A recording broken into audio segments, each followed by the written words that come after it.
علیکم. کله چې ښځه وغواړي له دوو ماشومانو څښتنه شي، باید له خاوند سره په کوم ډول باندې کوروالی وکړي، یا خاوند سره په کوم وخت کې کوروالی وکړي چې دا دوه ماشومان ترلاسه کړي، یا په غبرګون کې وي، یا دوه دانې غبرګون کې ماشومان راوړي. نو زه اوس تاسو ته وایم، کله چې وکړي یا له خپل خاوند سره په داسې وخت کې کوروالی وکړي چې کله هم ښځه بې انتها زیاته 100% چې کله هم ښځه په شوق کې راغله، بیا چې له خپل خاوند سره کوروالی وکړي، نو باور وکړئ د خاوند د کوروالی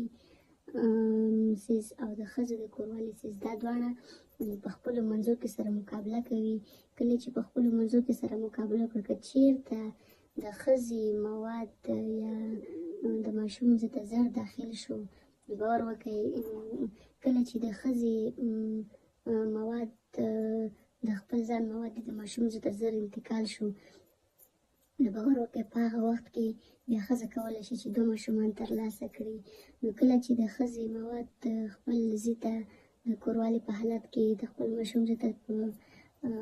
زر ورسېدل، نو زر ورته انتقال شول او ورپسې د خاوند ور انتقال شي،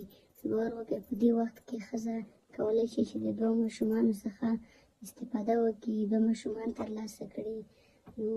موږ تاسو باید په داسې ډول باندې له خپل خاوند نه دوه ماشومان ترلاسه کړو. نو باور وکړئ کله چې موږ تاسو له خپل خاوند سره کوروالی کوو، باید اول وغواړو د دوه ماشومانو څښتن شو، باید له خپل خاوند سره نه 50%، نه 30، نه 80، نه 90، نه 100% موږ تاسو باید له خپل خاوند سره باور وکړئ. کله چې موږ تاسو نو له هغه نه بعد موږ تاسو کولی شو چې زموږ چې کوم خپل کوروالی په حالت کې کوم مواد دي، هغه چې زموږ زوی ته انتقال شي، د ماشوم زوی ته بیا دوباره د خاوند ورپسې انتقال شي. نو باور وکړئ په دې ډول باندې ښځه ډېره زر امیندواره کېږي او ډېر زر دوه ماشومان الله تعالی ورته ورکوي. نو موږ تاسو باید د دوه ماشومانو څخه ترلاسه کړو او باید دوه ماشومان موږ تاسو وغواړو، نو باید داسې یو کار وکړو، باید له خپل خاوند سره په مینه محبت باندې 100% کوروالی وکړو، په شوق باندې. اول باید د خپل ځان مواد ځان طرف ته انتقال کړو، له هغه نه بعد له خاوند انتقال شي، نو په دې ډول باندې بیا موږ تاسو دوه ماشومان ترلاسه کولی شو. دا وه د نن ورځ